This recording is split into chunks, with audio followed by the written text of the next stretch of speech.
अस्सलाम वालेकुम students. Mitosis job interviews और वाइवा के रेफरेंस एक बहुत ही इंपॉर्टेंट टॉपिक है। इसके अलावा ये क्लास 9 एफएससी बायोलॉजी के सिलेबस का भी एक इंपॉर्टेंट टॉपिक है।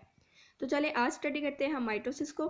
तो माइटोसिस सेल डिवीजन का एक ऐसा प्रोसेस है जिसमें सेल जो है टू न्यू सेल्स में डिवाइड हो जाता है जिनके पास same number of chromosomes present होते हैं। यानी फॉर एग्जांपल अगर पेरेंट सेल के अंदर 46 क्रोमोसोम्स प्रेजेंट है, पेरेंट सेल यानी ऐसा सेल जिसने डिवाइड होना है, तो नेक्स्ट हो जाएगा टू डॉटर सेल्स के अंदर जिनके पास भी सेम 46 क्रोमोसोम्स ही प्रेजेंट होंगे।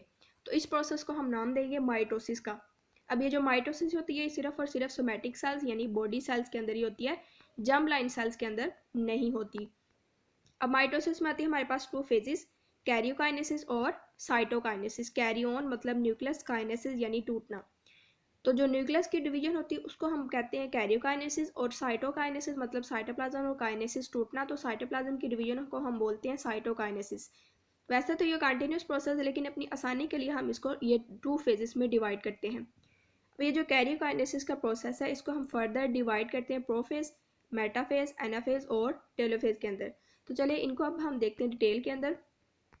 तो सबसे पहला प्रोसेस जैसे हमें पता है सेल साइकिल का जो फर्स्ट प्रोसेस होता है, ये फर्स्ट फेज है, वो हमारे पास है इंटरफेज। इसको हम थोड़ा सा समराइज कर लेते हैं। हमें पता है इंटरफेज में क्या होता है, सेंट्रोसोम जो है उसकी डुप्लीकेशन हो चुकी है। इसके अलावा क्रोमोसोम भी अब जहाँ पे हैं जो नंबर में डबल हो चुकी है यानी डीएनए की कॉपी तैयार हो चुकी है।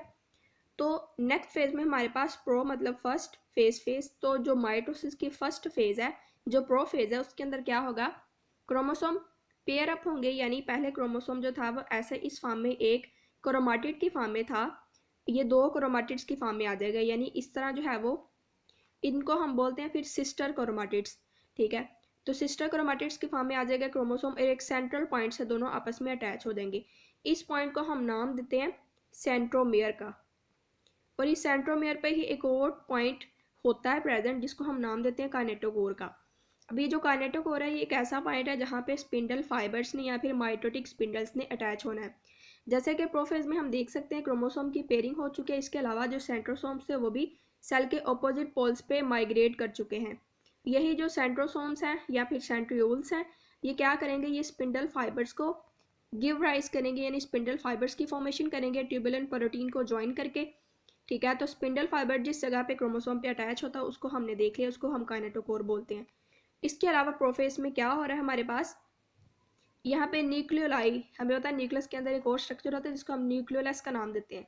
तो न्यूक्लियोलस जो है वो हमारे पास डिसअपेयर हो रहा है, और इसके अलावा जो न्यूक्लियर बाउंड्री होती है, न्यूक्लियर इन्वेलप है हमारे पास, वो भी टूट रहा है। ये हो गए प्रोफेस के प्रोसेसेस हमारे पास।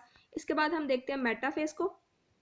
तो मेटाफेज में हमारे पास क्या होता है, मेटाफेज प्लेट बढ़ती है। मेटा मतलब मिडल, यानी माइटोसिस के जो मिडल फेज है या सेकंड फेज है उसको हम बोलते हैं मेटाफेज। अब मेटाफेज में ये हमारे पास है, यानी क्रोमोसोम्स अपने आप को इस तरह से सेल के इक्वेटर पे अरेंज करें, लाइन अप करें, तो इसको हम बोलते हैं मेटाफेज प्लेट।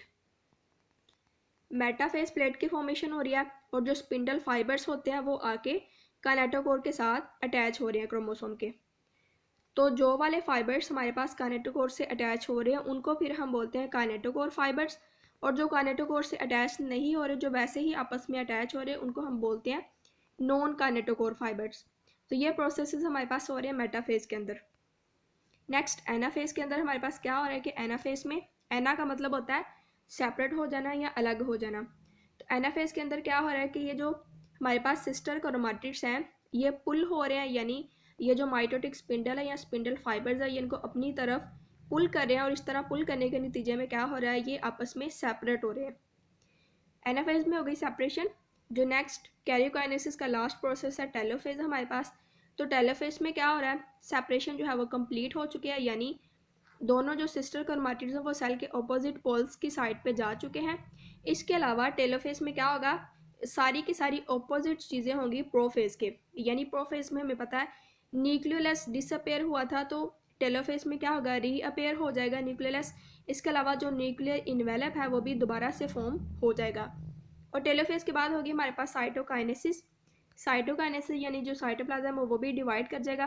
तो जैसे हम यहाँ पे देख सकते हैं सेल दरमियान से जो है वो पिंच हो रहा है, और यही पिंचिंग जो है वो आहिस्ता आहिस्ता वक्त के साथ सेल को जो है वो दो में डिवाइड कर देगी। तो इस तरह हमने देखा कि डिप्लॉयड सेल से ही प्रोसेस स्टार्ट हो रहा है और नेक्स्ट हमारे पास 2 डिप्लॉयड सेल्स ही प्रोड्यूस हो रहे हैं।